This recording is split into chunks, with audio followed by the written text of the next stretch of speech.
Welcome. This is a recap of the Monday, June 12th, 2023 City Council work session and meeting. The meeting was relatively short, but we did have a very interesting work session where we received an update from Eric Simonson, who is involved with the Coalition of Greater Minnesota Cities. He's a representative of Flaherty and Hood, the legal team that represents us. He gave us an update on the legislative events that affect Greater Minnesota and rural communities like Grand Rapids. He started by discussing the 7 legislative priorities that the league and the member cities voted on as the top priorities. The first one was LGA, which is local government aid. This is what cities receive, that money from the state that helps keep local property taxes lower than they would be otherwise. Their priority was to get a $150 million LGA increase, update the LGA formula, and then have an inflation and population adjustment. They also, one of the priorities was the bonding bill. Their third priority was lead line inventory and replacement, which is due to upcoming federal mandates. We needed help from the state to help cities meet those requirements. Permanent and ongoing street funding, corridor of commerce reforms, the childhood economic development grants, and Minnesota workforce housing. Those were their goals for the year. LGA, the most important of these probably. The coalition increase to the city of Grand Rapids with the $150 million increase would have been $750,000. The governor's proposal was much less than that, would have increased us by $190,000. And the final increase ended up being about $400,000 for the city of Grand Rapids, or $80 million total for the state. So that certainly helps, being closer to the coalition's amount than the governor's proposal. Bonding, there was no bonding bill in 2022, so we were hoping for a very positive bonding bill this year. The House passed a bonding bill with bipartisan support.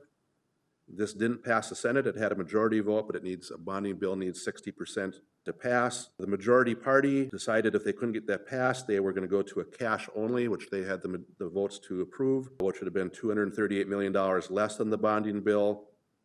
But a lot of it was bad for the non-metro area. If we would have passed a bonding bill, there were a number of outstate, I don't like that term, but the non-metro things that would be funded. So finally, they did settle on the largest infrastructure increase in history, both bonding and cash. Some of that will help the city of Grand Rapids, including our water treatment facility received a significant bond that will help make the improvements that will be coming up very shortly. As far as the environment goes, the cities must map lead pipes by October 2024. They were able to secure $240 million as a down payment to help cities do the work to do that inventory. And of course, once the inventory is done, eventually, Mr. Simonson said the coalition played a lot of defense to keep the funding percentage, not tipping more to the metro. Obviously, the metro has their needs and we support those, but we want to make sure that the non-metro areas of the state get their fair percentage. And they did a lot of work to try to ensure that.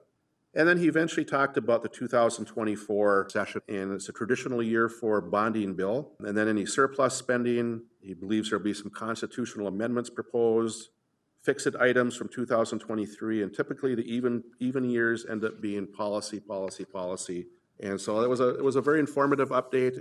With that, we moved on to the regular agenda, where we conducted an oath of office for 2 of our police members, Jeremy Nelson, who we swore in as police captain, and Tim Durkis, who we swore in as police sergeant. Their families were present to pin their badges on them this evening as well.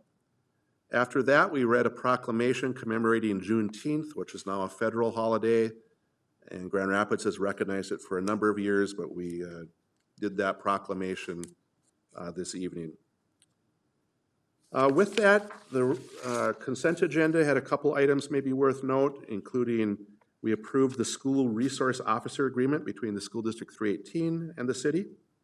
And we also considered some change orders related to the IRA Civic Center project, which I just want to mention is still on budget and on time.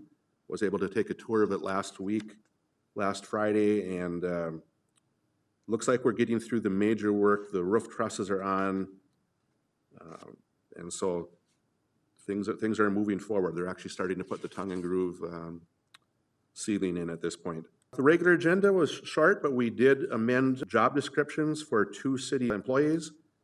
and approved the MOU modifying those. And finally, we accepted a donation for the Pekegama Golf Course from the Don Walter family, where a tree will be planted in his honor, and a plaque will be put up for that. So with that, we meet again in 2 weeks on June 26, 2023. I'm going to be gone at one of my daughter's weddings, and Councilmember Adams will be running that meeting. So hope everybody enjoys the nice weather that we have.